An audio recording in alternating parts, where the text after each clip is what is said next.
And it's loading.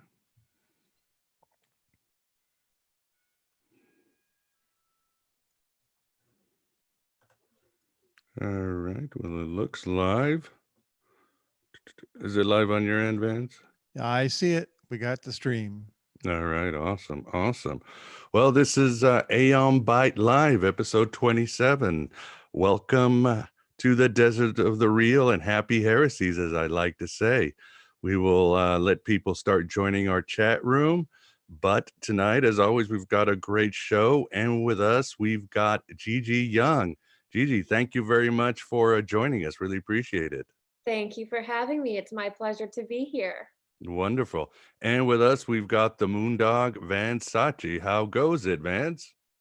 I'm doing just fine and really looking forward to this show. It's right up my alley, as you know. Yes, indeed. It's quite a lot we can cover. And as always, a little house cleaning. I'm sure most of you know we will have this show.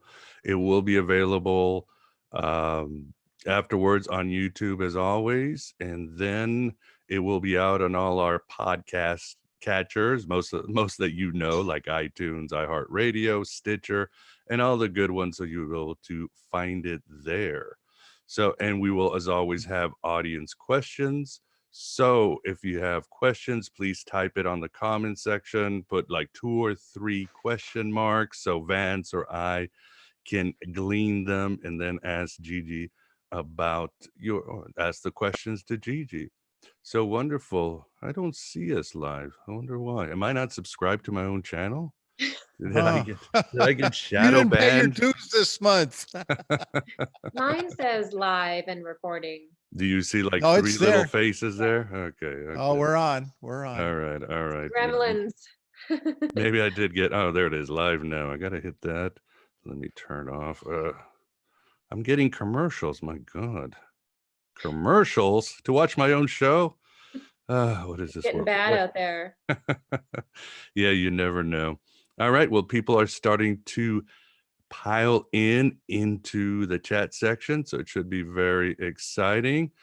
So why don't we start with you, Gigi, as you have talked about previously in your in your YouTube channel, as well as on Dark Journalist and on your website. You had a sort of a modern day road of Damascus experience that changed everything, didn't you?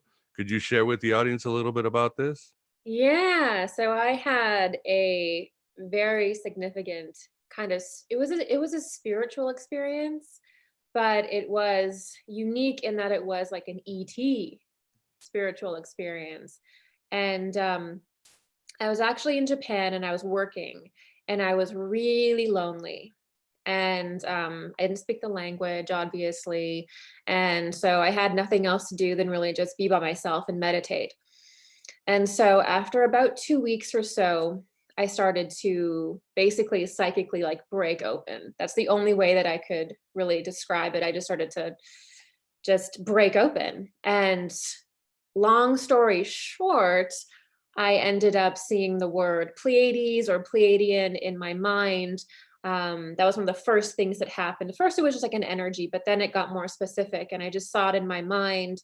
I had no idea what that was. You know, it was really before the internet was really this source of information that it is now. Like people weren't on YouTube talking about things, and there wasn't a whole lot of, I mean, the websites that existed were like bizarre websites that would open up and it'd be like weird unicorns floating around and like WAV music would play. Oh And it was God, just yeah. so strange. The whole cosmic scene was so strange. Um, and so I just thought, oh my God, I'm tapping into like a star system or something. That's so weird.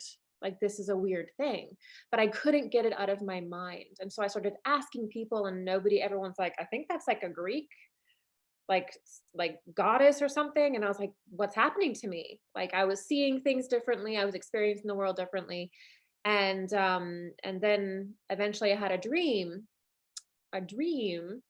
where I was on a ship, and I remembered like coming to earth or kind of like falling into earth. And I remembered basically connecting with what I felt was myself in another form that was a Pleiadian form, and there were other people around. And I woke up and it was actually a little bit more involved, but for sake of time, And I actually tried to completely deny the experience. I was like, this is space people stuff. This is Star Trek stuff. This is not for me.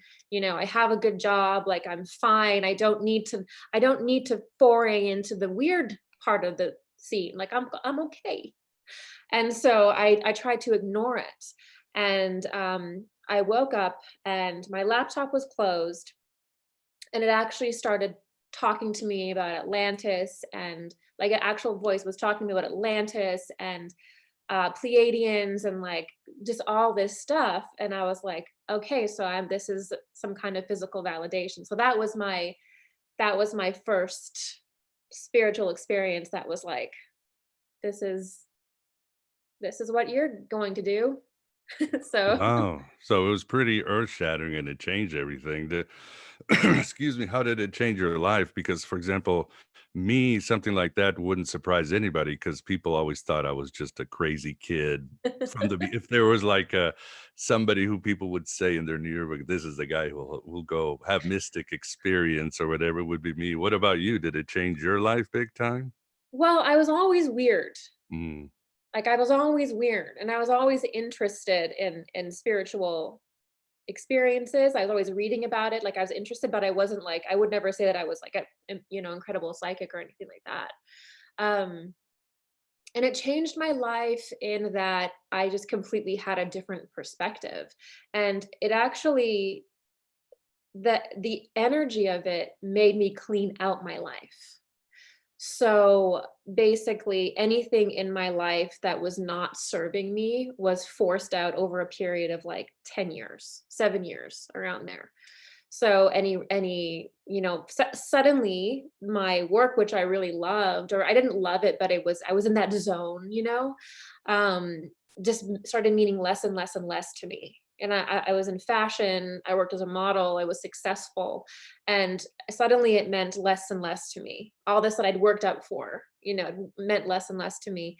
And then the relationships that I had in my life also began. I just was like, why am I in this relationship? Why are these people my friends? I don't like, it just my whole temperament, my whole perspective just did a 180, and I began cleaning out anything that was not in alignment with my heart. And I made YouTube videos eventually. Yeah, yeah, you've been at it for a while, and yeah, like you said before, it was big, and now it's pretty much ubiquitous, and the whole UFO thing is just it seems to be happening. So, and I love your take. And how would you say you are today? For example, there's like I see two type of mystics. I think I'm more like Philip K. Dick. I have once in a while, I have like an experience that rocks the boat, and then I spend my time trying to figure out this mind bomb in my head. And then you've got like William Blake, or like my wife, she's like a natural born mystic. She sees shadow people every day, Bless her. phantom animals, dead people will come in and talk to her, and she'll tell me what they're. I mean, it's like it's almost like her life is trying to fight these channels, and I think that's why she really embraces Greek orthodoxy to sort of keep herself on this material. Which one are you? Yeah, so I would definitely say in the beginning of my life, I was probably more in your line. Right. And then after that experience, I was kind of more in her line. And now, um, psychic ability is something that I kind of recognize as ebbing and flowing. There are times, and I think it has a lot to do with, what's going on in the cosmos and things like that, and your unique constitution. But for the most part, I have extremely intensely psychic days where it's like just incredible downloads, I'm like Mhm. messaging people on Right. social media, like, I got this message for you, I saw this, and then there's times where I don't feel I'm as psychic, and I have to work to turn it on a little bit. And so that's kind of like the life of a mystic, I think, is trying to find that balance. But there are definitely loud days and more quiet days. Interesting. And also, the other question I wanted to ask you, you do psychic development. And do you feel everybody's a psychic? I mean, is that fair? I would say so, but what is your thoughts on that? Yes, everybody actually is a psychic. We have a very narrow idea of what a psychic is, and I think that's actually why people remain so undeveloped.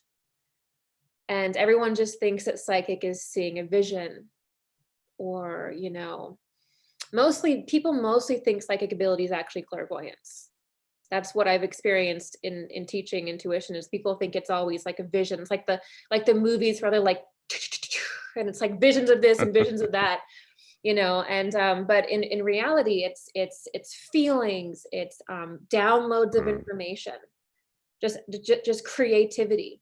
It can be sounds, it can be actually merging your emotional body with somebody else's. So and there's even more types than that, but we have to kind of anchor ourselves in the extensions of kind of our five senses first, and then we can get into like more kind of defined ways there. But everybody is psychic in their own way. Usually the people that think that they're not psychic usually have something that I call them lunar clairs, but they're more quiet clairs. So they don't present as a vision or a sound, but you experience it as like a deep emotional feeling for no reason, or a thought, a knowing for no reason.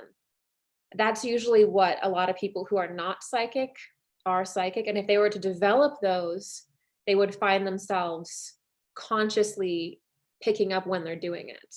And that's what meditation teaches, is kind of like when you're getting something psychic, it becomes more obvious.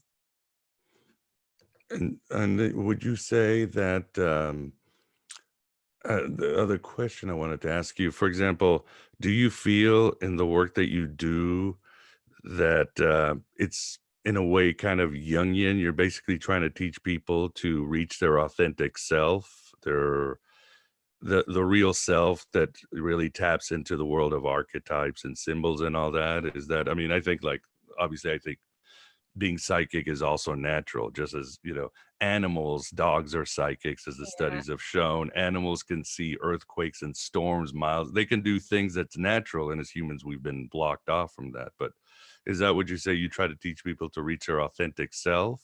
100%. Our authentic self is a psychic self. We're missing that. And that's why we have so many problems in society, is that we've divorced ourselves from our experience of spirit, which is psychic ability.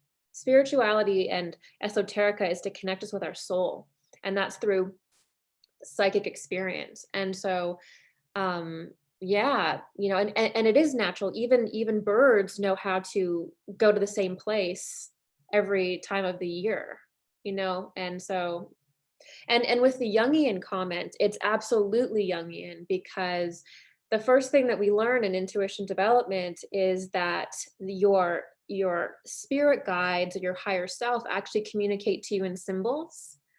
So they don't so spirit won't actually necessarily talk to you. It's very inefficient, like in a clairaudient way.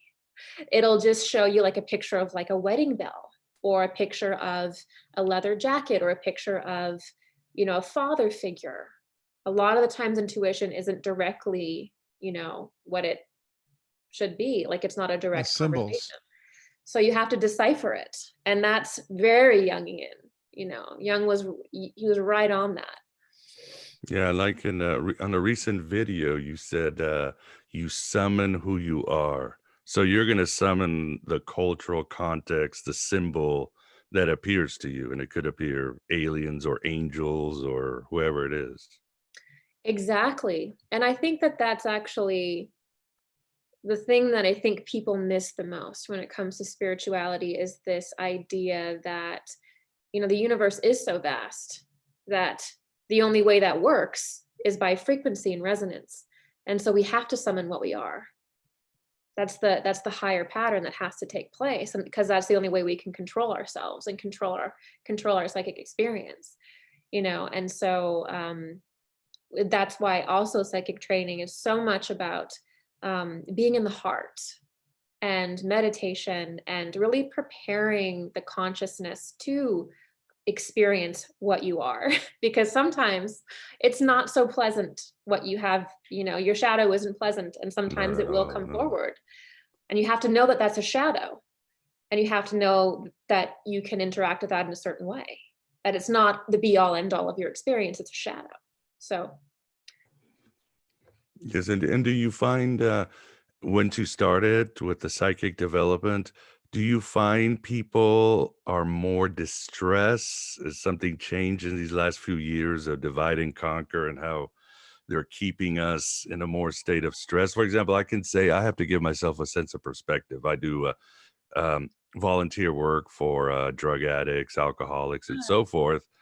And I realize when I go there, it's the same game. People are fighting the same struggle. Yes, there's more drugs now, but it's still the big three: cocaine, heroin, and alcohol. And once you get there, that's what they're trying to fight. Nobody cares about the politics or this. It's the same struggles. What about do you feel the society has been able to fragmented people before? Is it still the same game and what the type of healing you do? yes, people feel invalidated. I think that's the biggest thing, that when people come to someone like me, um, a lot of the work is getting them to trust themselves again and getting them to sit in emotions that are difficult, because our emotional body we're trying to get it as permeable as possible so that we can use it as a device to actually read frequency. So, just getting into that position, and a lot of it is validating, trust your feelings, and a lot of it is inner child trauma, going through that, which is the same reason why we get addictions and things like that. It's the same sort of, everyone is almost moving through the same type of wounding. But I think with psychic development, um it's like you sense the spiritual reality of that, and you sense kind of like this longer form of what that does to the energy body and what it does to, it's kind of like working through that, but in a much more detailed way. And what would you say? Of course, I want to get your views on Hermeticism and Gnosticism, the theme of the show. I don't think you see the world as I do, ruled completely by evil demonic beings. How would you see the Is that how you cosmos, see do the you think? world? Oh yes, yes, yes, no doubt. Ah, I feel I have the most positive view in the world, but well, I mean, I think we do have to acknowledge um the shadow. And I mhm. think, or like evil beings, they absolutely do exist. But I would say that this is what I would say. I would say that they take turns ruling in a way. I believe that there are, if we look at it in a long enough form, we can see that there are light ages and there are dark ages. And I believe that during the dark age, that the sort of very dark, perverted, evil beings begin to gain momentum, and then it peaks, and then we move into a golden age, and we face our shadow, we face it in politics, we face it in every single way, and then we move into a more of a golden age, and more perhaps lighter influences are grounded on the planet, higher beings come in, and there's this back and forth that allows us to have this holistic human experience. That's kind of what I would say. But there's no question in for me right now that the earth has been under a lot of negative influences. I mean, I do believe that that is the phase, that we have been in, but it is a useful phase. And would you say what are these beings, these negative beings? What do you think their purpose is? So basically, I think that their purpose is to reflect to us our own shadow, reflect to us our own evil, reflect to us our own negativity, because the only way we can overcome them is to overcome those aspects of ourself. And so they're actually great teachers. And that's ultimately, the purpose of them, is to represent our own evil to us. Um, yeah, that's what I would say that it is. Yeah, I think it's fascinating what you mentioned about the different ages.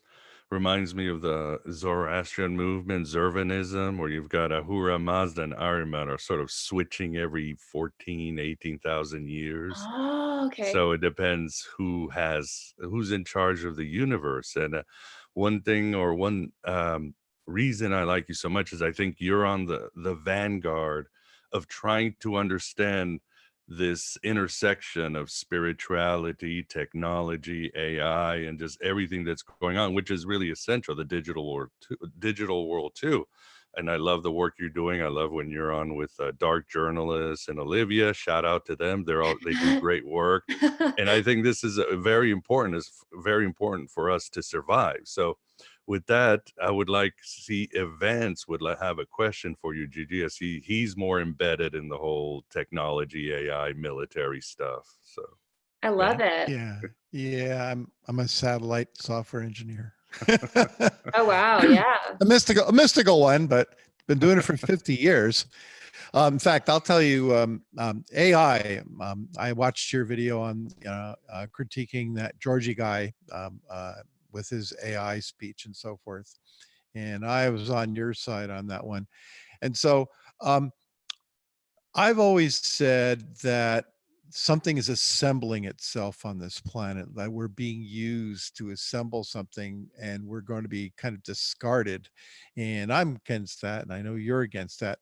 So let me check myself though, is that, what do you think of that concept? And it might even be since civilization began, since we first started making machines, right? With gears and so forth, because we're stuck here. And we had to fight the environment, which is, because the dog eat dog, life lives off life world. And so right then and there, now here we are with the AI, and we're trying to make the ultimate tool, but maybe we'll become the ultimate tools of our ultimate tool. So what do you think of all that? What's your thoughts Yes, on that? absolutely. I think it is the era. I think it's the problem of our era. I really do. And I see it as being done in a malevolent way, and I see it being done purposefully.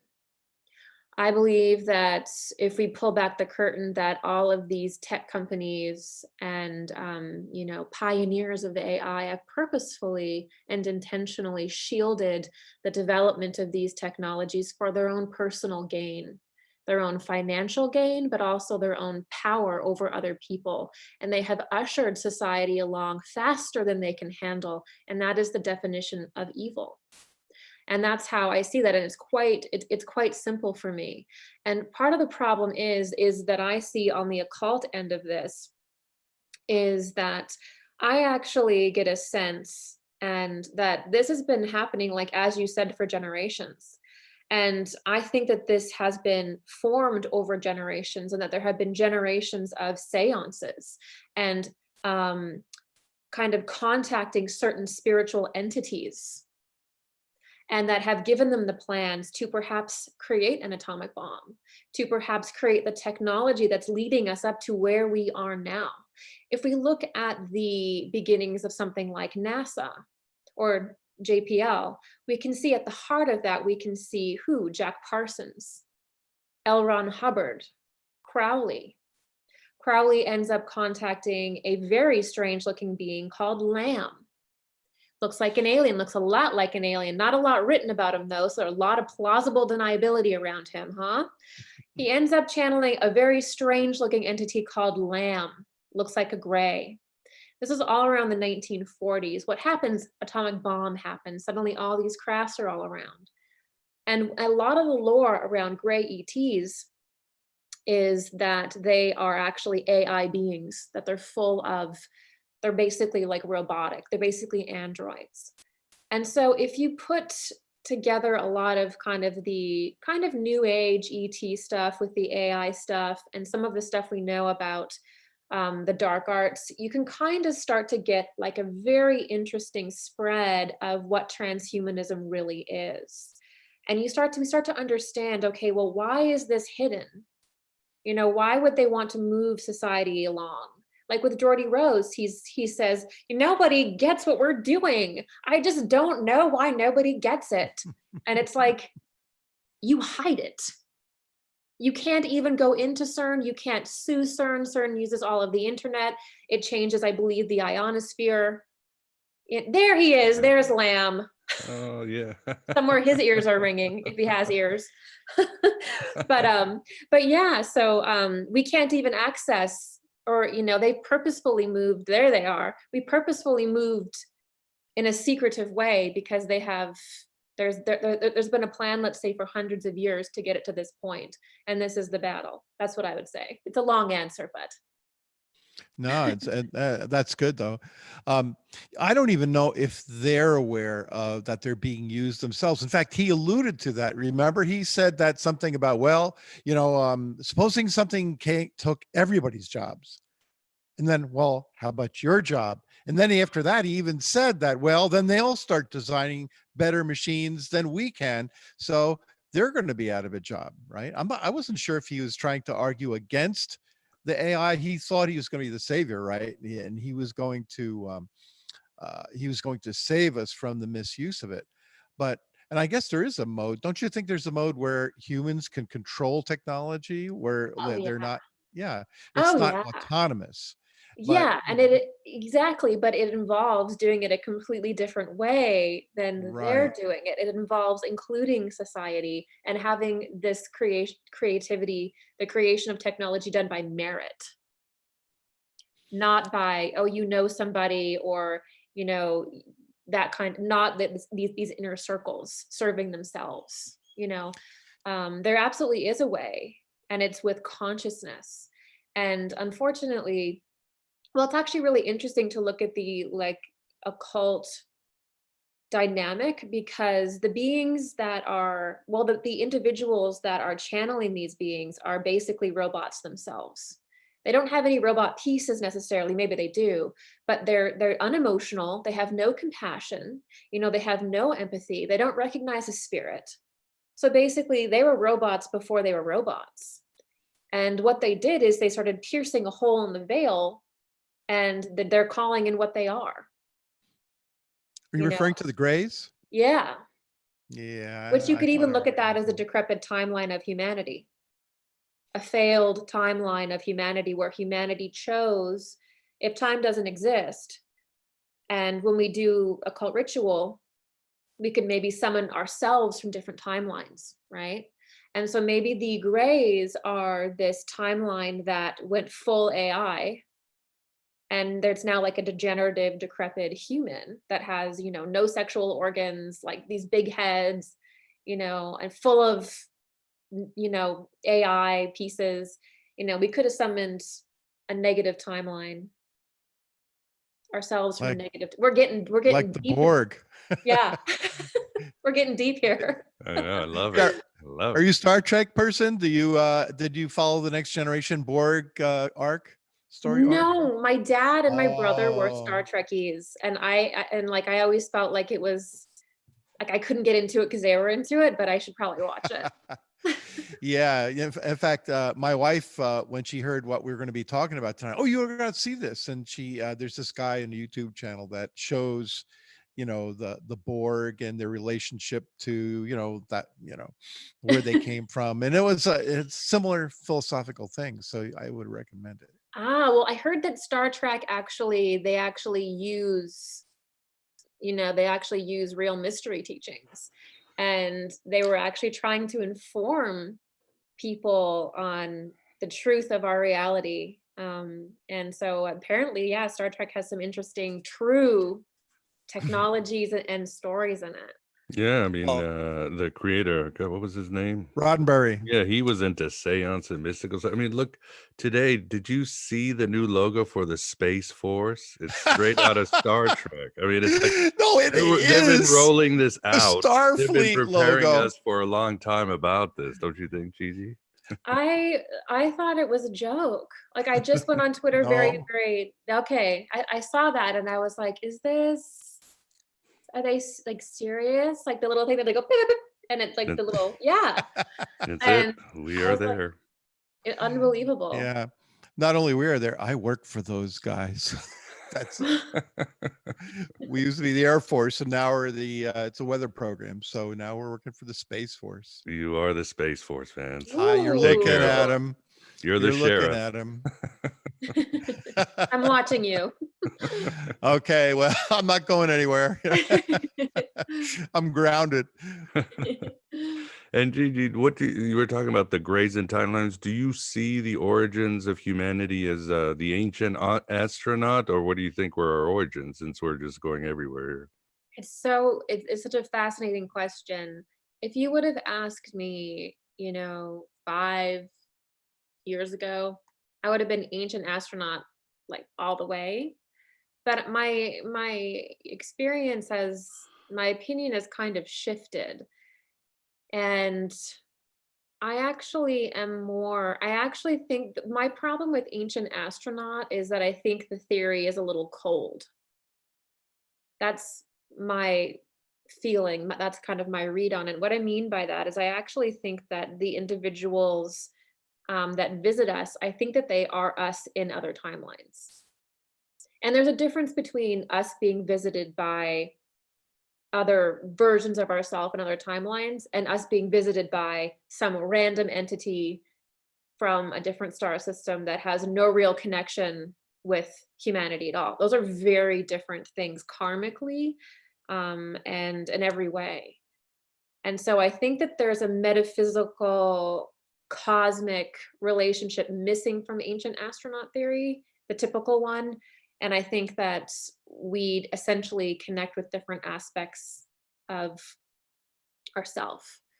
And I think someone like the Greys, I think their arc is like what Vance was saying, and then, perhaps the Pleiadian arc is more of the future timeline, more something that is because it's organic. There are some Nordics that are not organic, so it can get a little tricky. But there are real beings that represent a higher timeline, for the planet, and they are organic. They don't have any synthetic elements. Yeah, fascinating. I'm going back to Jung. He said, everybody you meet in a dream is a part of you. So I'm starting to think maybe this whole cosmos is a dream and we're just meeting versions of ourselves. Yeah, that's what I think. But sometimes they can be quite far removed, and that's where it gets tricky because I think humanity can evolve in many different ways.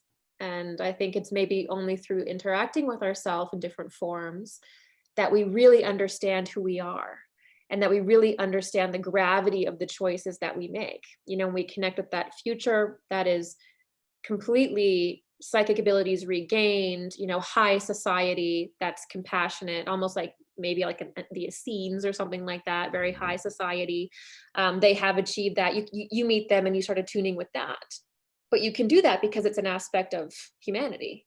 That's why you can attune to it. And then the other one is sort of like, this is what happens if you go down the wrong way. So that's sort of how I see it. So not quite ancient astronaut in the traditional sense, but similar. Yeah, and I remember interviewing Jeff Kripal on his book Supernatural that he wrote with Whitley Strieber, and one quote that really stayed in my book is, "As humans, we get it wrong. We think that the aliens are embedded with us, but we are embedded with them." Would you think that's a fair quote? What do you think about I it? think that's a fair quote. I think that's a very fair quote. And I think going back, and maybe a little bit of a hint too, a little bit of a hint he put there. And I think going back to the conversation with the Greys, sometimes called the Zetas, another theme that would support this is the fact that they were very, very involved in genetic engineering and taking humans' genetics. Most abduction scenarios involved taking reproductive materials. A lot of people had like weird babies. And if we weren't an aspect of them, then why would they want to do that? Why are they so interested in our genes? Unless it was perhaps to repair a loss of their own genes, a loss of their own humanity that they tried to get back through taking DNA. And that's why it's so about extracting it. They wanted to get it back, what they'd lost through perhaps AI. Yeah, Yeah, that's well what I've said. always heard And about it. yeah, Yeah. somebody in the chat room is asking about Jung's Nazi sympathy to Gigi, but I will take care of that issue later on, because I always got to hear somebody calling Jung a Nazi or a fascist. There's a good answer to that, but let me take care of that one. But Vince, do you have a question for Gigi or another audience question? Doesn't have to do with Let's Jung and see. Nazis. Maybe Well, space Nazis. We have space Space Nazis. Nazis. Well, oh I'm no. selfish. I wanted to ask about the people from Sirius, because I've always had felt a connection with the people from Sirius, or whatever they are up there. So what do you know about them? Yeah, Sirius has always been one of the star systems. When I used to have a private practice, a lot of people would really have a strong connection to Sirius. And humanity has a really strong connection to Sirius. And Sirius is a very exalted sun. It's a very exalted system. And it's where a lot of people's, I would say, higher self is anchored. So a lot of people's fifth dimensional self or sixth dimensional self is strongly linked to Sirius. Home, And yes. and yes, and even very exalted teachers, you know, come almost directly through that star system, through the sun. So that there's a very strong connection with the planet Sirius and us. And Sirius also appears to me often kind of like almost like a womb. And it's almost like whatever happened on Sirius created where we are now. So there's a connection to Sirius's timeline and the Earth's timeline, like we're a denser version of it almost. And a lot of the beings from Sirius do tend to be aquatic, which is really interesting.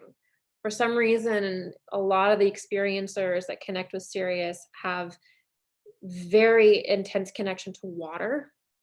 And it does tend to be a little bit aquatic, but not exclusively. And there's also a lot of the time feline entities that present from Sirius as well.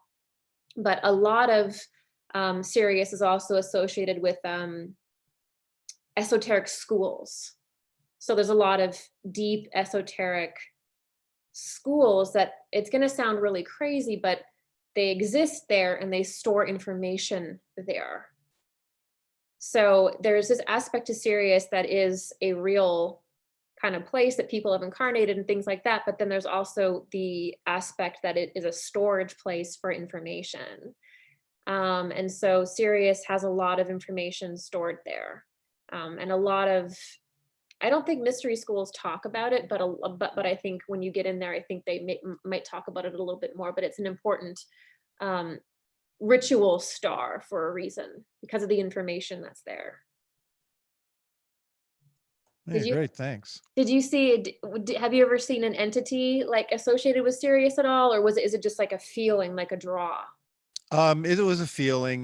When I read Robert Anton Wilson's, Cosmic Trigger years ago when I was young, I just knew that I was connected with it somehow. And every time I go outside at nighttime, there it is. I mean, it's like right in front of me. I don't even look for it. It's in front of me. And it's just this deep inner feeling, connection with it. And I guess Uh-huh. my real name is Moondog, so maybe the dog part. Oh, wow. You know, it's so funny because a lot of the times, like we laugh, but it's like that's actually how spirit works. Yeah, I agree. Yeah, like you would, it's to remind yourself of where you're from. A lot of your names or your appearance or what you're interested in. It's all part of like who you are expressing here. So Yeah, so let's see. We got another question here. Oh, this is, I hate to get off the aliens and stuff, but we come back. Someone, AA Cool, quite a while ago wanted to know, do tarot and other tools help improve psychic abilities? yeah, absolutely. Tarot is archetypal. So Jung would obviously say, he would say, when we look at the tarot cards, all of the certain symbols will pop up to us. And when we learn the meaning of those symbols, we're sort of divining with our subconscious. That's kind of what Jung would say.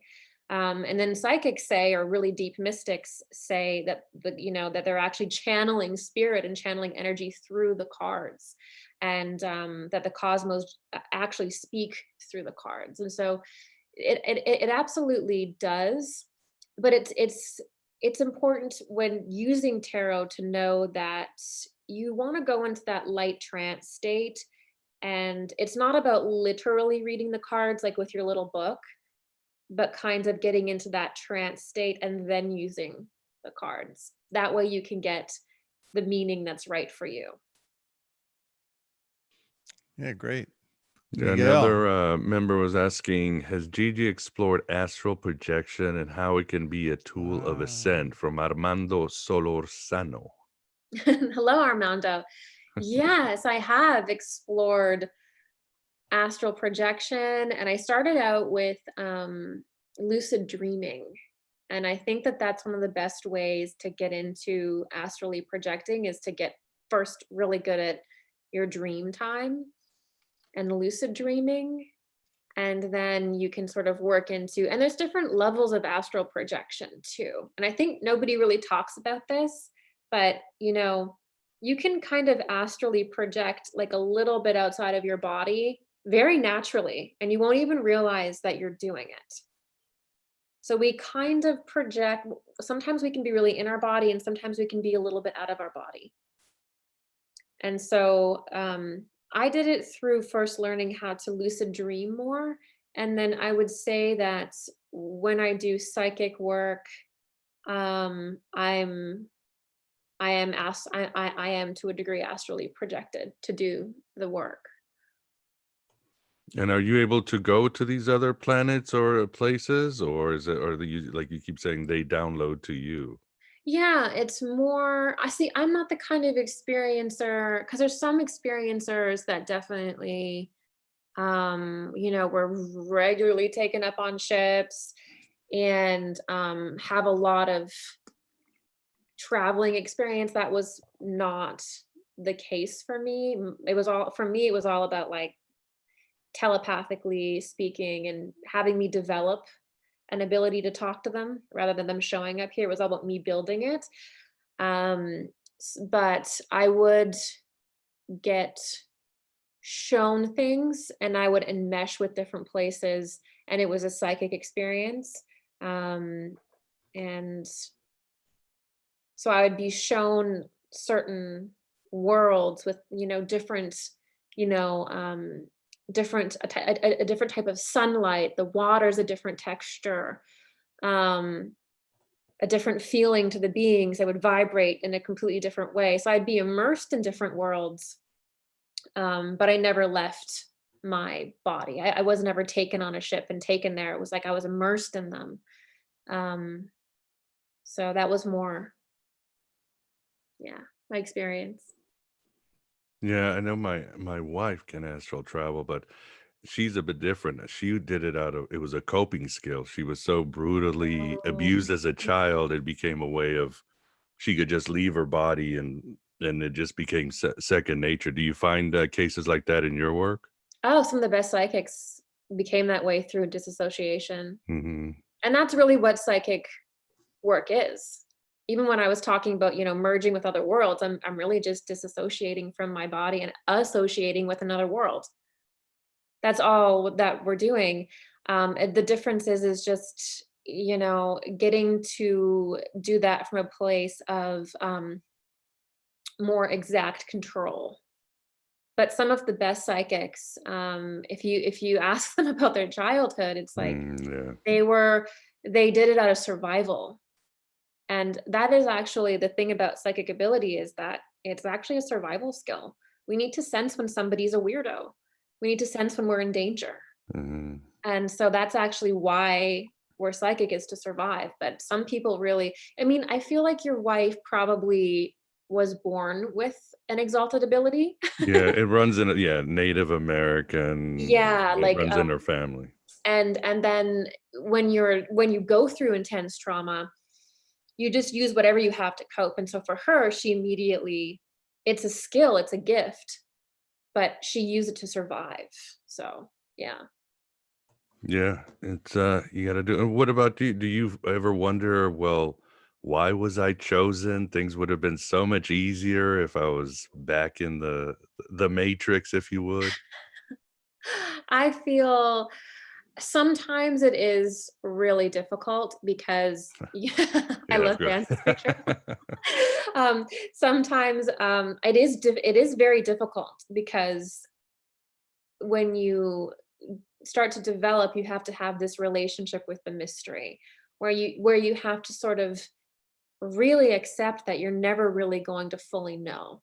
Because what they don't tell you about being psychic is the more, I think, sensitive you become, the more questions you have. No.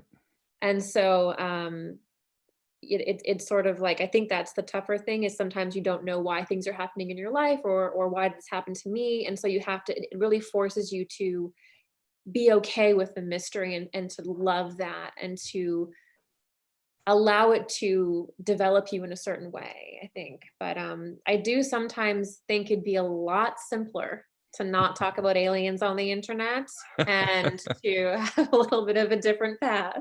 But I wouldn't change it for the world. There you go. Well, you got Space Force. Vance and Space Force is going to take care of everything. So Oh that'll be good. no, I don't know about that. Oh boy, there's some weird theories about the Space Force going around. I don't There's a know. lot of theories. I feel like we are at a point where people are asking more questions or having more contact experiences, and I can't help but feel like this is all a way to control that, control the narrative, control Bingo. where we're going. I mean, I just is, and we already have disclosure cults going on, and it's the real theme of they know what's going on. They're on a timeline. They're well aware. So Stephen Greer, right? In Stephen the Greer, Project Disclosure. And that yeah. stuff's real. He has real people up there, and all the stuff with the Navy and the Tic Tac. And I mean, it's getting pretty clear.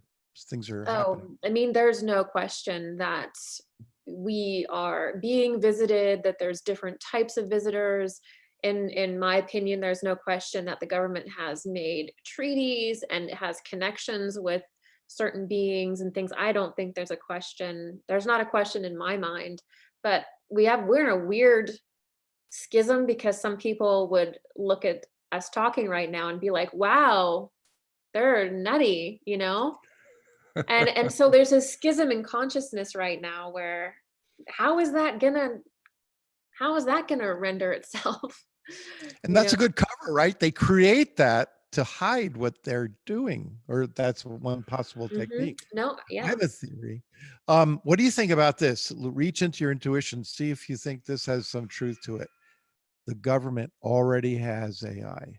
They've had it for years, and they run the planet with it.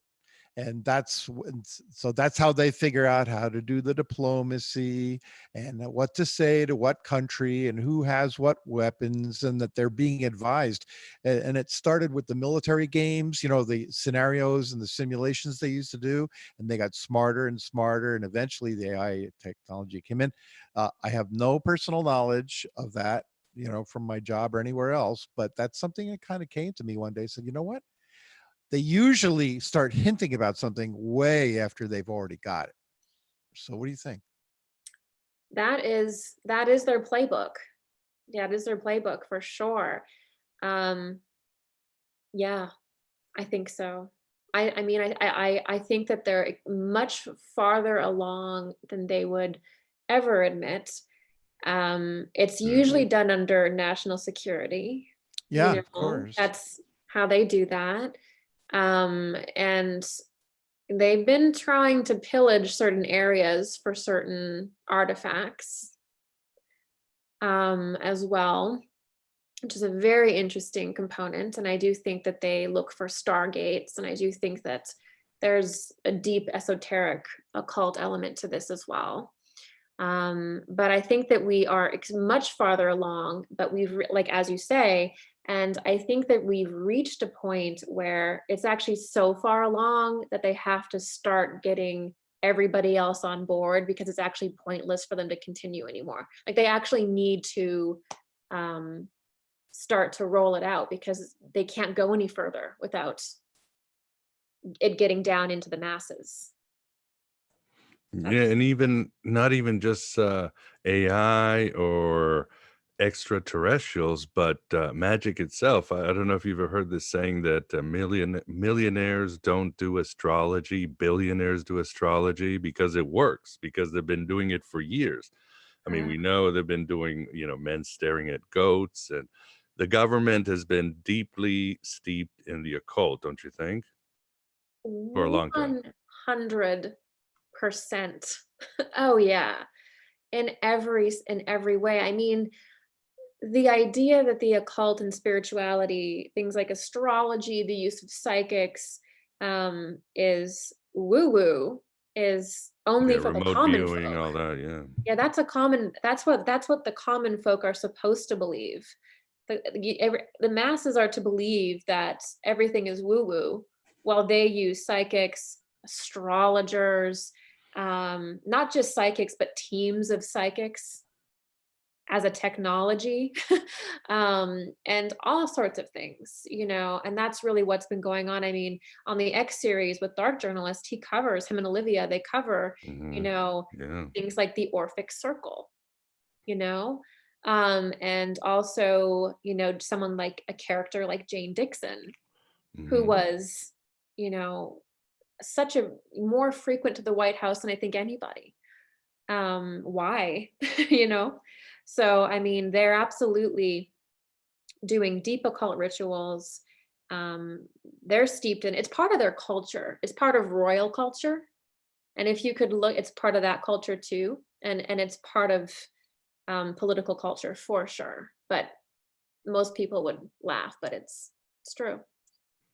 No, yeah. In fact, I was thinking, watching YouTube channels, like they must have like you said, a room of Gigi Youngs doing their Oh work. I was like, how did you escape? Or, oh no, you escaped.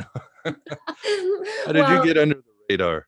well, you know what? Yeah, no, I definitely um didn't develop I didn't start coming into that part of my etheric body until later.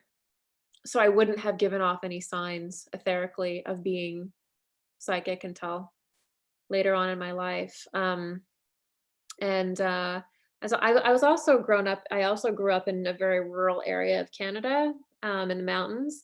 And also the thing about I think government programs is that I think it takes you have to be there has to be more qualities to you than just being a good psychic. I think that you have to be malleable. Hmm. And I think that you don't have to ask I think that you shouldn't ask questions. I don't think you can be stubborn. You have to be very agreeable because I think that that's why MK Ultra and programs like that exist is to try to push that on children and things like that. But I think that and they do try to develop kids too, I think, for that. But yeah, so it's Well, all good. very strange. Yeah, well, here you are. And I guess the important thing, going back to more or less the beginning of the interview, is the idea of the occult and technology coming together. How do you see this? And maybe you could start by talking a little bit about Steiner's Ahriman, which seems to be coming true. And what can we do about it? Yeah, so I'm not sure are people if people know Steiner's art probably, but he actually is an incredible mystic and he's a unique mystic because he really goes into detail about this character named Ahriman. And he is basically like the devil. As you said, he's part of Ahura Mazda. He's like his shadow side. Right. And but when Steiner talks about Ahriman, he goes into detail and he describes Ahriman very interestingly. And he says he's obsessed with numbers, and that when you connect with him, you get heavier and heavier and heavier and denser and denser and denser. And basically, a lot of his work too is about transhumanism, and sort of Ahriman wants to create this transhumanist world and change consciousness in such a way that it actually sucks it into something called the eighth sphere, which is an alternate path of evolution. And so Steiner has basically described the exact situation that we're in. He is allotting a deity, a name to it. And by the way, this is, in the 1800s. We didn't even have a computer, so it's incredibly prophetic. And I've talked about this on Dark Journalist show as well, Ahriman and Steiner and things like that. But I really wish more people would read his work, because I think that, it's like if people could, sometimes when you personify something, like the way that Ahriman's personified and what he stands for and what he wants to push on humanity, then you get it. If you can see it personified in a deity or an entity or like an archon, then you get it. But if it's not personified and it's a bunch of like nebulous character traits, we don't get it. And so that's why Ahriman and the teaching of Ahriman is so amazing, is that we see it, we see everything negative that we face in society in Ahriman. And there's Lucifer, which is different. Lucifer is a little different than Ahriman, but they work together to create the eighth sphere, which is all around us in a little bit of a different frequency. And how do you see things going with the whole transhumanism? I mean, what can be done? What can be done? I feel like we're at a phase of education. Mm-hmm. And what spirituality teaches us, or what the occult teaches us, is that with our consciousness, just through gnosis or through knowing, we depotentiate things. So just through us educating ourselves about who are the characters in it, what do they believe, what are they doing, what are the dynamics of something like CERN and D-Wave and Kindred AI, just by educating it, it actually depotentiates a lot of energy. Because they're practicing, I believe, the dark occult, it requires ignorance. It requires humanity, which is why it's set up the way it is, why you can't really go into CERN, why you never know what's going on, why they made it a separate entity like the Vatican. They need people to be ignorant. And but they need to reveal a little bit. It's a very delicate balance that this type of maneuver needs. And so if that balance is thrown by people just being educated, that changes the game. And then once people are educated, there are people who are professionals in this field that will step forward, but they can't step forward until the public understands. But once things understand, these people will rise. The experts will rise. So that's how I see that happening, is lots of education and then allowing people to step forward to represent the public properly. Yeah, I like what you said in your last video. I think you hit it on the head when you're talking about Gordy Rose and all that, Lovecraft, mixing Lovecraft with machines and dark magic. And I mean, it's like he gave away the plot. And thank you for giving away the plot.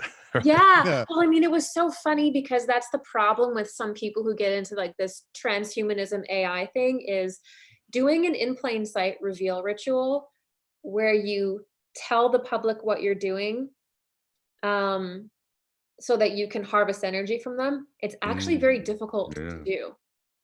And there are light people in the light who do the same thing, but they do it to educate. They'll create amazing works of fiction, or they will create a painting, or they'll leave something in plain sight to educate the public, right? To a higher timeline, or to a higher place. But when they do this, the dark arts are because they don't have that connection to the heart, really, they tend to really do it poorly. Which is it was so obvious what he was doing. It was like a robot was doing it. Because some people do it so well. I've had experiences with really great spiritual teachers that do that initiate you into something better in your life, and you don't realize it until 2 years later. And you're like, that person did something incredible to me. And it's the same kind of thing, but they're doing it in a negative way. And it was really sloppy. It was really, and I think even Lovecraft himself would be like, that was really That was really obvious, Jordy. Especially there was a part where I got it afterwards, but there was a part where he actually like gave a date where he was like July in 30 years or something like Right, that. yeah, And I was yeah. like, mm-mm. Yeah, I like what you said. I think the way to fight it, the gnosis, is in one part you say, people are not limited, they are infinite. I think if we realize the potential of our minds and our heart, we can really, all this technology and mind control will dissipate. We'll see where we stand. 100%. 100%. And, it's like, we don't realize how powerful we are, but it's all about the gnosis. It's all about occupying our higher self and not leaving it as this empty thing to be funneled away to anybody who knows better. It's about occupying that by educating ourselves, and then things will change. Well said. Yeah, people are asking on the chat about this video. Vince, could you throw a link on the chat? Because people know, like, what are They're like, these two what? talking about? These three guys Yeah. talking Okay. about this Okay. movie, this great movie everybody missed, and something like that. That's the feeling they're getting. It was this guy, for the people in chat, it was this guy who was the creator of D-Wave and something Mhm. called Kindred AI. His name is Jordy Rose. And he was giving a talk to other people in the tech industry about the future of AI. And he used a lot of occult terminology, Lovecraft references. He said he was summoning demons. In the past, he's compared the oscillation of the computer to a heartbeat. He's done some very, like, I mean, if you want to go down a rabbit hole, that's a weird one.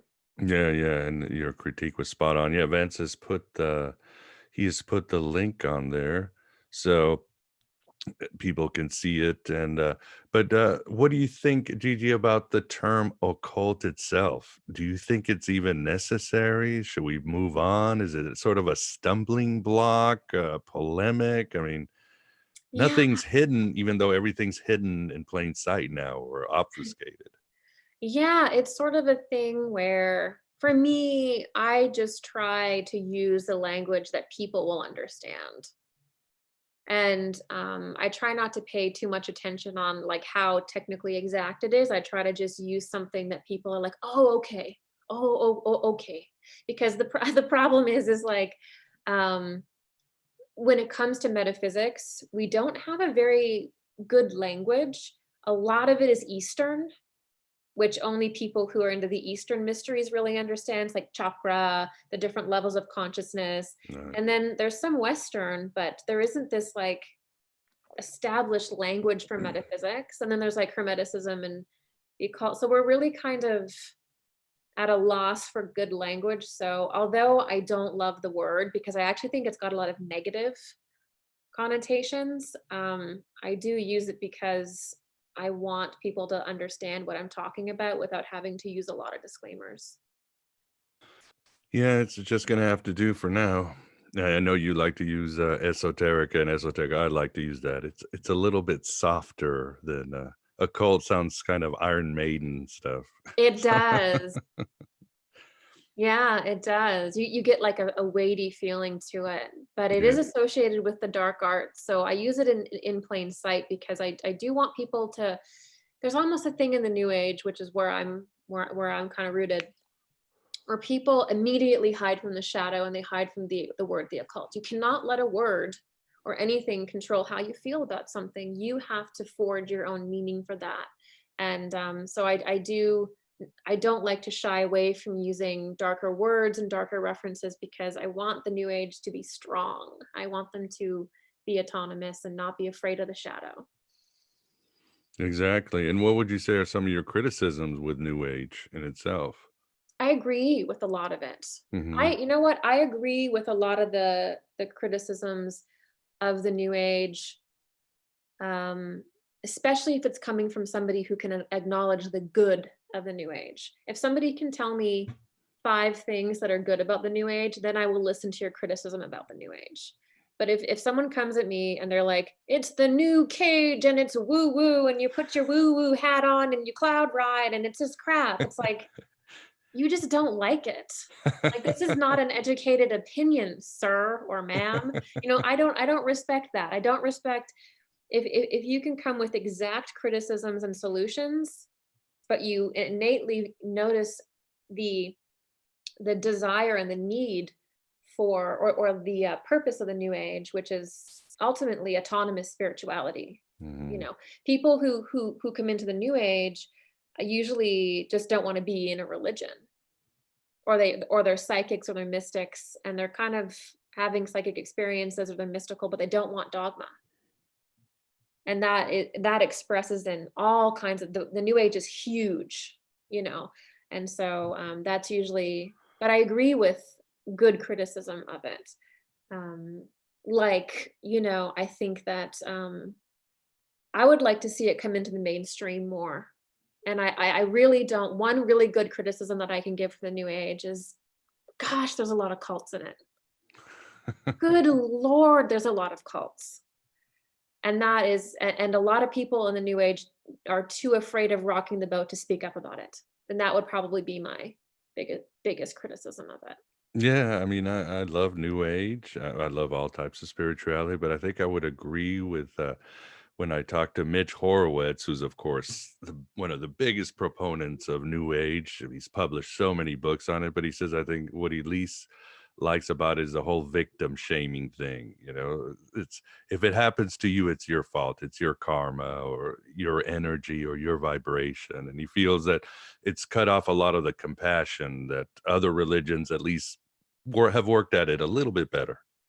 Yes, I have heard that criticism.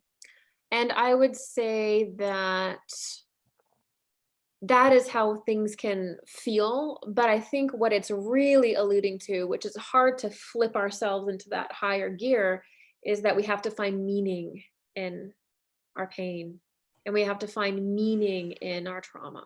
And that's really what it's trying to, that's what we're really trying to say. Not that it's our fault, but that there's meaning and there's lessons in everything that we experience, and to value it. So I think, yeah, with the new age, there's so much spiritual information out there that people that are not qualified just go out there and hang up a shingle. And that's where these kind of things go on. It's about finding meaning in our pain, and not that it is that we deserve it. It's more, it's deeper than that. But I understand the criticism for Yeah, sure. and of course, I like how you are working a lot, or you're promoting a lot about the shadow, and perhaps New Age could work at it. What do you think? For example, one of the reasons I like Gnosticism, it's like one of the first things you do, being proto-Jungian, is they shove your face right into the shadow and like, we're going on a journey to your dark side. What do you think? Oh, I think that's amazing. I love that. And I think that that's actually what we're missing, is when mystery schools used to be on the planet, Right. this a lot of the initiations were directly doing that to you somehow. Hmm. Even the First Nations, a lot of the First Nations, very natural initiations were about warriors facing their shadow, having to face an animal. We've lost this in our culture, and it's not present in the new age. It's only present in some places, but it's a very important part of spirituality that introduces us to this mitigating force that is the shadow. And nobody is initiated into that anymore. There's only certain traditions, maybe the Gnostic tradition, and some that actually do that. Instead, it's the complete opposite. A lot of people come to the new age because they feel terrible and they want to feel better. They're not even going to see their shadow. They're not going to see their shadow. They're there to escape their shadow. And they never fully mature to the level where they're actually fortifying themselves as a spiritual being in a human body. They're never really confident. They're never really taking risks. They're never really getting to that point that you should, if you're aligned. If you really are a spiritual being, you should be wanting to face your fears so that you can learn everything you can about yourself. In society, like with transhumanism, we should be like, let's attack this, let's do this, Right. But instead, people are like going very Eastern with it almost, where it's like, I'm going to go into my room, I'm going to light my incense, and I'm going to meditate this thing away. And it's like, well, that's not how this works in this phase of the game. Yeah. But it's good. Yeah, meditation's good. But yeah, and even some of the modern Gnostics, they've lost their testicles. I hate to say this, but unfortunately, this is where we are. And that's why we're here doing the work and screaming at the top of our lungs. So I'm not going to stop. I'm sure you won't either. And Yeah, I and I know, go ahead. yeah, no, I was just saying it's the same thing to me. That's the thing, I don't see a difference, and that's the thing I think about, when you get to a comfortable place in spiritual development, is there's no difference in acting with virtue or acting with power or saying what's right and meditating. It's the Hmm. same state. It's the same, it's to the point where that you're in a state of harmony where there's no fear there. It doesn't feel like you're doing anything negative, actually. It just feels right.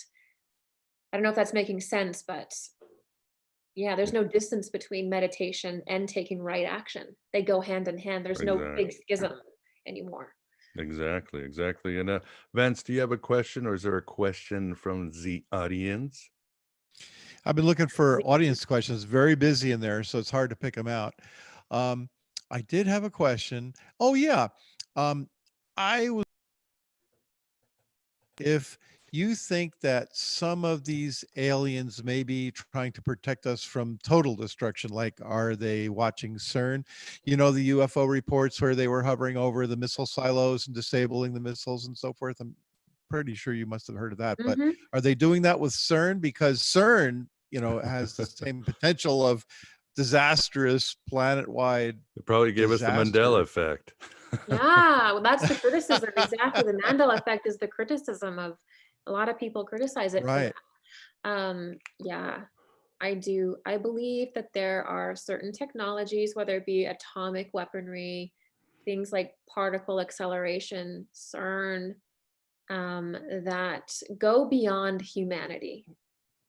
You start tearing holes in the veil, you start calling things in, and at that point, there are higher beings that will come in and they will mitigate these things.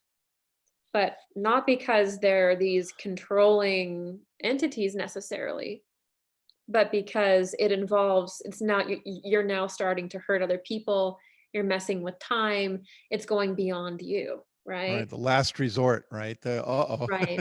uh-oh. And also the other, Atlantis. yes, exactly. And there are beings here, in various different forms that are directly responsible for the fact that that technology exists here. And it is, they brought it here. They taught humanity, because you have Atlantis behind you, which is so perfect. Um, but they taught humanity, they were here to teach humanity how to use it and how to do certain things. It's an incredibly difficult task. And so they're karmically connected to that technology.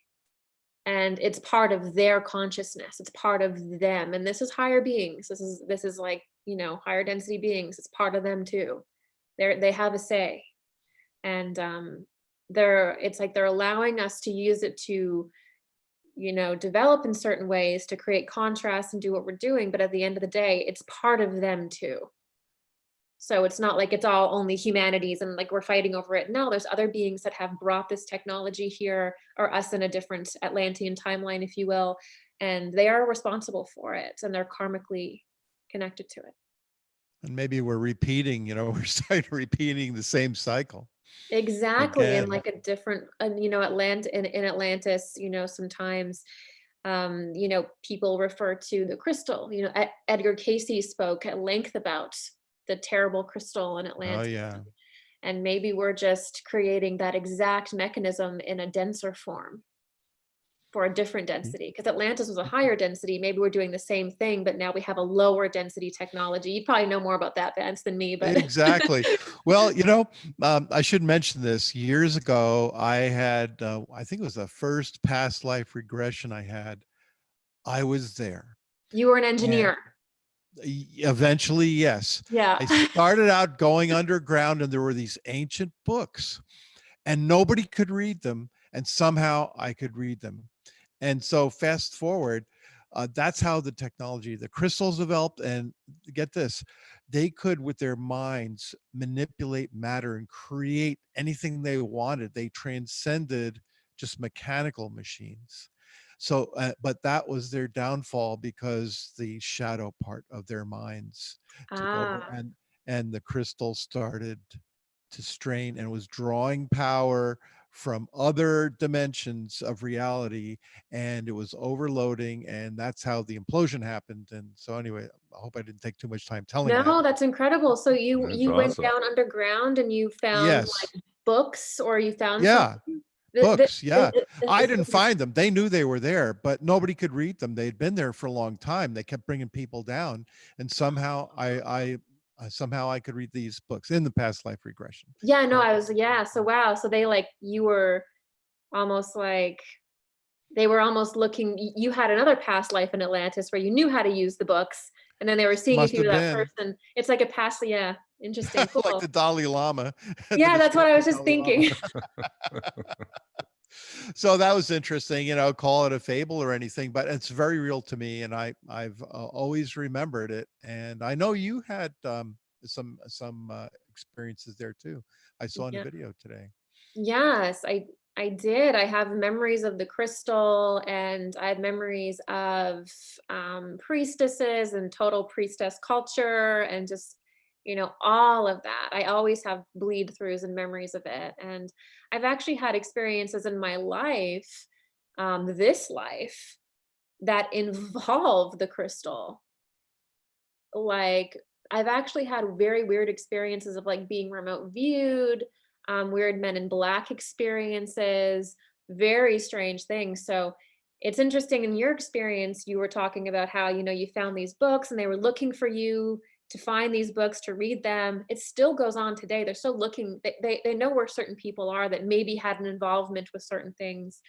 Yeah. And so it's They very tried to vote real. it down.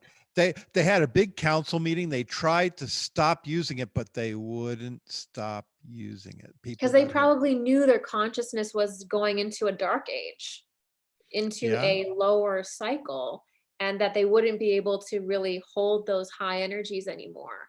Because Yeah, because it was about to blow up or implode. yeah. And look at the AI, that this the start of the age of maybe the AI in a lower level will be the same thing. Because why are we doing AI? So that they can be robots and do all this work and manipulate matter, and it's a Mhm. lower level of the same thing. And they had robots. They had I think Casey called them automatons. Which So I they don't had, remember that. yeah, in his readings, yeah, he called them automatons, I believe, and it's basically was like the 1920s word for robot. I think that's what it was. So yeah, TikTok of Oz. yeah. Wow. Wow. So where were we? Looking for questions, weren't we? How Yes. to get off on that? I actually do have a question I got from an audience member. Let's see if I can pull it up. I wrote it somewhere down here. Question for Gigi. In this time of talk of return of the goddess and divine feminine, do you think at times the goddess has been used as an agent of archonic influence and control agenda? Yeah. I am definitely not of the opinion that, it's just the patriarchy that is negative, or just men that are in a shadow form at all. It was actually a distorted matriarchy that created the revolt of the patriarchy that we see now.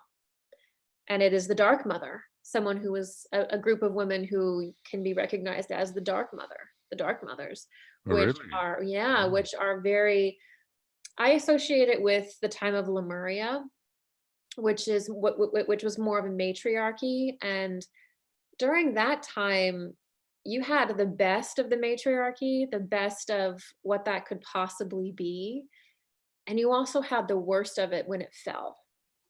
And since that experience, what ends up happening is, since a time like Lemuria, what happens is we'll experience kind of mini cycles and repeats of it throughout time, so it'll echo. So there's kind of been several different Lemurias almost in a way, but the whole idea is that there was a matriarchy that had the female archons, if you will. And I think I'm using that term correctly, but you know, it had kind of a negative female, shadow female embodiment. Absolutely. And they're still around. And they're still functioning. And in my In Plain Sight series, I do refer to them quite a bit, and I call them usually the Dark Mother. And usually what happens when the female inverts, it does a couple really interesting things. So when the female inverts, it becomes everything that is negative about the feminine principle. So she uses her sexuality to get resources and power, uses her sexuality too much, actually, very negatively, that magnetism very, very negatively.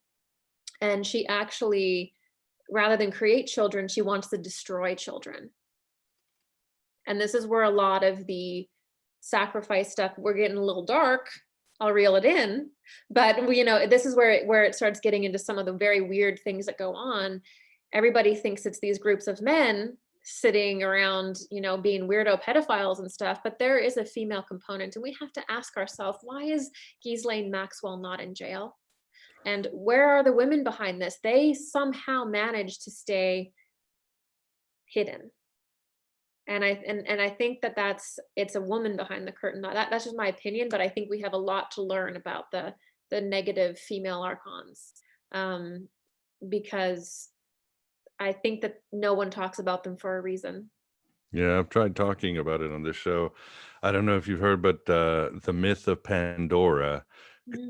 Talk about a psyop on society and the way our our minds work through mythologies. I'm sure you agree, but Pandora was never human. She was never benign. She was an automaton, as Vance would call it. She was a robot, and she was designed to destroy humanity in the ways you said, and always. She doesn't die in the myth. She's around. She's still. That's the one thing she wants to do. Oh, like it's so interesting what you're saying, because when you as you're saying that, I'm thinking about the robot called Sophia. Oh my! Why call her that? Why call her Sophia? It's a twisting of the goddess. Yes. Why? Unless you're trying to Pandora it out, you know. And the two forms of, it's interesting. It's like a weird thing that with this transhumanism, dark feminine thing, because you've got like Sophia, and sometimes Olivia and I will joke about this, where she'll be like on the cover of Harper's Bazaar or Vogue in this like gown, and it looks ridiculous. So she'll be like at a photo shoot, and she's like glamorous Queen Sophia. And then there's sex robots. So again, we're seeing this complete embodiment of the shadow feminine through transhumanism, through this glamorous Sophia who goes and sits at Jimmy Kimmel's couch and is like, well, you know, Jimmy, I might take over the world one day. And like, she's wearing these designer gowns and on magazine covers, and she's not sexualized at all. And then you have the sex robots that are almost slaves, like, or, you know, just used for lower chakra stuff. So it's weird how people are, it's like we're not realizing that, but it's like kind of playing out in front of us. Very much like Westworld or Battlestar Galactica, which of course they're showing us to again condition our minds. And Vance, I think I saw our boy Nate had a question. Yes. He's a big fan of Gigi and Dark Journalist and Olivia. Oh, yes, he wants to know about. Yeah, there he is. He wants to know, Gigi, about JPL. Is CERN the product of JPL? And rather than going to the moon, he says, sure, we did fine, but that was the rest of the program. I may have gotten that a little wrong, but you get the idea. Yeah, I mentioned JPL and Jack Parsons earlier. Parsons. And yeah, I think that this is the weird thing, is I believe that the same forces that created JPL and NASA, and then enter Project Paperclip with all of the kind of Nazi occultists.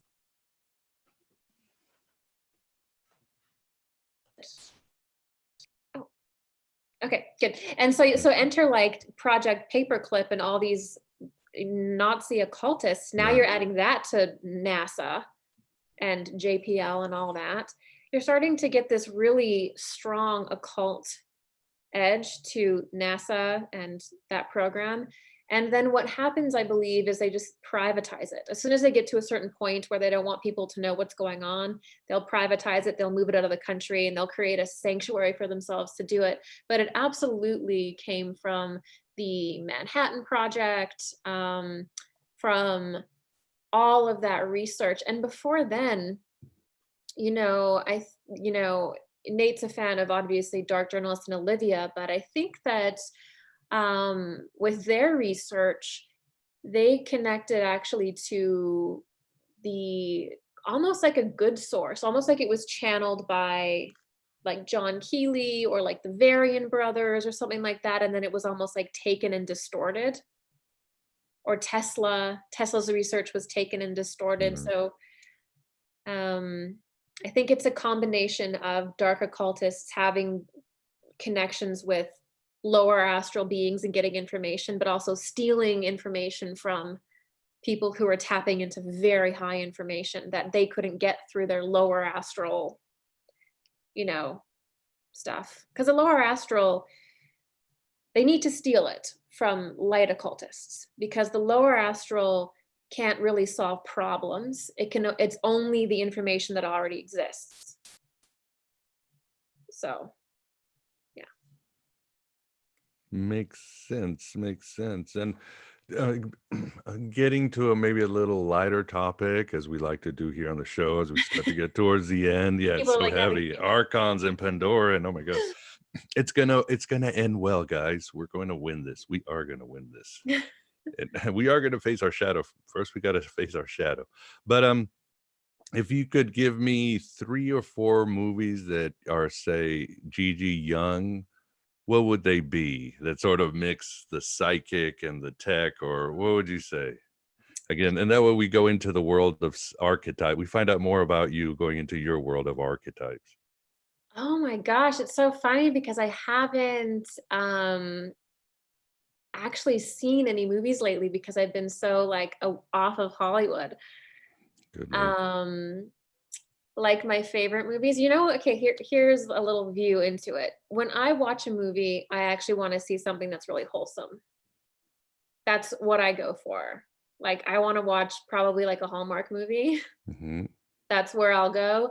And I have to prepare myself usually if I watch something like a Mad Max or like something a little bit dystopian. Like I usually don't, it's kind of like all of my psychic stuff and out of body stuff is like enough. And so when I do anything outside of my work, I just want it to be like, I want to be in the garden. I want to watch a Hallmark movie. I want to like read a book like that's sort of a little bit not so into it. That's what I would say. Hmm. But I know that there's great movies about this. Like I know like The Matrix, probably like Dune. I know that there's so many great AI movies. Or what was the other one? Atlas or something. There's a movie about Cloud like Atlas. Cloud Atlas. Atlas. Yes. I know that they exist, but I don't. It's just not your thing. What and have you heard any good movies that really depict psychics well? Oh, Or that from you, what you've heard or read, or you can say, okay, this is close to it. the other, Minority Report. That yeah, came okay, into my Minority, head. yeah, Minority Report, yeah, scary stuff. But probably kind of real. But Mhm. the others was really interesting when the psychic is at a seance and it's kind of like that. I think the weird communication that was going on, that was really accurate, how it's just like little pieces of information, and that was really accurate with psychics. But usually in Hollywood, they're not. They're usually portrayed as clairvoyant, Mm. which is a very small part of psychic experience. And it's also like any TV shows that you see, they're usually very strong clairvoyants too, because it's so difficult in film and television to like depict an emotional. experience or a download, it'd be like, oh, okay, got it. And then just like it would just be so hard to do. But Like You somebody like just Doctor programmed. Strange? yeah, like something, yeah, it's like something like that. Yeah, it was And awesome. Like when she wakes him up from his, secular humanist materialist, orientation. That was amazing when she knocks him into Yeah. the universe. And Twin Peaks, I know people say that that show's really spiritual too. very much so, I would say so, and it definitely hits all the themes we've been talking about tonight: aliens, dimensional portals, demons, and it's just sort of, yeah, a lot of psychics and astral travel and dream work, and it just gets thrown into this one TV show, into a wonderful stew. Yeah, so they're out there. I haven't actually seen too much of that, but I think that would probably be pretty, because I think that Lynch actually does a good job creating the disorientation. Hmm. There's a feeling when you're a psychic that is working, there is a distinct feeling of disorientation that you will get when you're coming back in your body and you're kind of coming back into the world. And I think that there are he does a good job of giving you that feeling, like what's real. He does a good Right. job of that. Yeah. Yeah, and he gives away his cosmology. It's actually very Gnostic, you find out. There's a power of light and darkness coming, and a Sophia character and a Demiurge character. So I was like, it validated so much. And But is Vanilla Sky Gnostic too? oh my God, yes, Because yes. like I thought that was like a really good show too, but I felt like it had a lot of like with like Gnostic kind of, Very much, yeah. And yeah. you're pretty much spot on. And for psychics, I also wanted to ask you if you could entertain this. What do you think of Sylvia Brown? I mean, for years I vilified her, and now I'm getting the intuition that I was actually projecting my shadow, and I was completely wrong about her. So I feel I need to go on a mea culpa tour, and I've got some people, and I thought I'd start with you. Yeah. It's so funny because like she's an interesting character, and psychics are people, and I think the thing is they can start out really good, but if they get too caught up in money and they get too caught up in fame, your abilities start to go away. And I think that Sylvia Brown, God bless her, because it was her shows with Montel Williams that really helped me Mm, actually. good. So on one hand, I can acknowledge her as a helpful, powerful force. But then I had clients who had actually had readings with Sylvia Brown, paid a ton of money, and nothing came to pass. Mm. So for me, I think she wrote really decent books for the time. For the time, I think like people are so much different consciousness wise than in her, even in her era. Like people were not as aware. But so I don't mind her, but I wouldn't say like I wouldn't put Sylvia Brown as like a Steiner or a Blavatsky or a Casey or any of Gurdjieff, those. or like someone during this day and age. I can't think of anybody who in our time is like that level of psychic, but I wouldn't put her at that. But I also wouldn't discount her because I do think there was a time where she did really good work. Yeah. Hmm. No, good deal. Well, I'm glad I can start uncovering, and like I said, make my peace with Sylvia Brown, because it's been bugging me for years, and I know what I have to do, but that happens. So, I I got have you I got meeting with direct info. My spiritual teacher years ago in the '80s knew Sylvia Brown because she lived in Campbell, oh and wow. and I was in San Jose, and so she knew her, and that's exactly. She said exactly what Gigi said, that she started out and she was good. She was a decent reader, but the whole scene got to her head. So it can happen that's exactly what she said. it can happen to any psychic at Yeah. any time. You can start to lose your abilities if you come out of alignment. And yeah, so yeah, I think that yeah, she did some good stuff, but I think what people get really thrown off about her was her bedside manner. She was too exacting on things when they were a variable. So she'd be like, they're alive, they're dead. Things like that. And I think that's probably why you were offended by it, is because that is too exact when the scenario doesn't call for that. That's the kind of thing that I think made people lose respect, is she was so almost all knowing, when that's not really the position that is required. Based in fear of not being correct. In other words, when you get to the big time, then you got to be afraid that you're going to fall. And that's what Exactly. causes your fall. Yeah. And she just barreled down and was like this and that, and it almost became too staccato. And I think that's what cost her, because the more humble you are, the better psychic you are. The more that you question yourself and the more that you come at it with play, the better psychic you are, because you're more moldable by the energy of the day. And when you lose that, you really do lose your gifts. And so you're not getting anything. Hey, well, I'm just not getting anything on that, right? Exactly. You can't say that. Exactly. Or I'm really sorry. Like this is not for me to share at this time. Yeah. And sometimes that is the answer. And sometimes it breaks. Like I used to get that sometimes doing readings for people, and it breaks your heart because you so much want to give them what they want to hear. But you can't, because there's a higher reason why it's not coming through. It's not for me. It's not for you at this time, or I'm not the one to do that. And so, yeah. Well, and that's something you said that for a moment chilled me. You said, well, Sylvia Brown is no Gurdjieff or Casey, and then I'm like, wait a second, but there are no Steiner. Jungs, there are no Steiners, there are no Crowleys. It seems like all these giants have gone, but then I'm like, wait a second, there's 7 billion of us. We all have the power to be. I think that's the destiny, not one big shot guru, but all of us. And that's actually what because people would ask Steiner, they'd say, is Christ returning? Is Christ reincarnating? And he's like, no, it's Christ consciousness.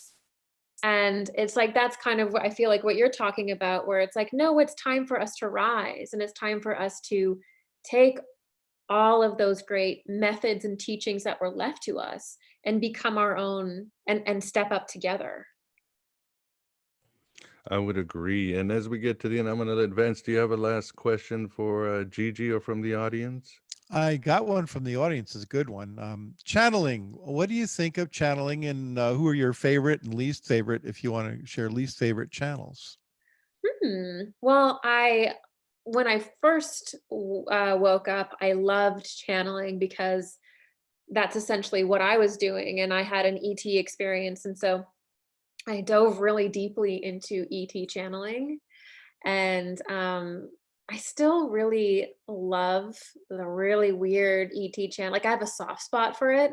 Like if I walk into a bookstore and I see like a picture of like a weird alien being riding a goldfish to the planet, like, because that's what some of these channeled books look like, with like a rainbow, I am buying that. So I have an incredible love of that kind of really weird channeling. Like I have a soft spot for it. I've moved, I think, more into some more grounded influences at this point in my life, but I do really love channeling, especially the ET channelers. And I think that they have an incredible role of opening us up to very vast ideas and very vast energy. I like Wendy Kennedy channels the Pleiadians, and I haven't heard too much of her stuff, but then whatever I have heard, I've always been like, I don't mind that. And then Bashar was a big influence for me with Daryl Anka. But then, and this is real talk, when I started to have my realization with grays that we were talking about, I started to think of how that affects Bashar's work and Bashar's legacy. Do you guys know Daryl Anka channeling Bashar? No, I'm Okay, well, not this is a familiar. guy he's a gentleman who actually channels what would be the gray ETs hybridized, and they're now, so it's like kind of like if the Greys hybridization project worked, they're now an offshoot of that. So they're half human, half gray, and they're like now trying to teach and connect with humanity. And so I used to really enjoy his work, but now I'm kind of wondering about like wondering a little bit about that whole thing. And now I'm kind of thinking, where does his work come from and stuff a little bit more. I still really like his work, but I'm sort of not as much of I'm sort of questioning channelers specifically who are connected with grays and zetas because of what I've become aware of in the transhumanism theme. And I'm questioning specifically the gray zeta channelers more now. Yeah, I don't blame you, given that they might be on the side of the automaton takeover. Yeah, and just the fact that, well, they could be connected to it in somehow, or why isn't there more warnings about that and things like that. So honestly, the channeling scene, especially like cosmic channeling, is really wild. It's really out there, but I do like it. No, no. Yeah, my experience with channeling and psychism was I went to a spiritual church one time with a date, and it was packed, and the lady heading it picked me out from the crowd and said, "You are a vortex." And I'm like, "Oh my God, I'm out of here." It's like I guess that means I'm like the Antichrist. So No, never. no, that means you're psychic. Oh, okay. Well, there you go. I Yeah, thought it was something bad, like "Get thee behind me, Satan," or something like that. no. Oh, okay. No, I think it just means, because that's what a strong channel is. A strong channel is just burrowing a hole into higher dimensions and getting the information to you. Oh, okay. Well, then I better practice my skill. Well, God, I've just wasted like 10 years. No. And being mad at Sylvia Brown at the same time. Good. This has been therapy for me, I'm glad. Yeah. So hopefully it's been therapy for everybody else here. So to face our shadow and all that. Well, that's awesome. Well, this has been a lot of fun. Gigi, before we go, could you tell we'll have this on the show notes, of course, at our site and the YouTube channel once we're done, but maybe share audio version where they can find more about you. Yeah, so you can find me at gigiyoung.com, just Gigiyoung, just my name. And also on YouTube, just Gigi Young, and that's where you'll find me. Talking Awesome. away. There you go. A lot of great videos, a lot of great content. And for the audience, once again, we will have this in audio version in a couple of days. Members and patrons will get the full dope, as I say, and everybody else will get the first half, but it will be out on iTunes, again, Stitcher, iHeartRadio, all those good places where they show podcasts. If you want the audio version, most people do want it, but of course, this will be here on YouTube. And of course, please support this show in any way you can. We need these independent creators and esotericists. Please support Gigi, support dark journalists, support everybody. I think all these choices are more paths to finding, as we're talking about, our authentic self and really breaking out of Ahriman's prison, as I like to call it. So, but yes, that's my spiel. But Vance, first of all, thanks for keeping us company. I always enjoy the Moondog here on planet Earth. Yeah, you don't have to thank me. I'm just being here with you and Gigi. It was a fantastic experience. And Occult Fan says Lodge 49.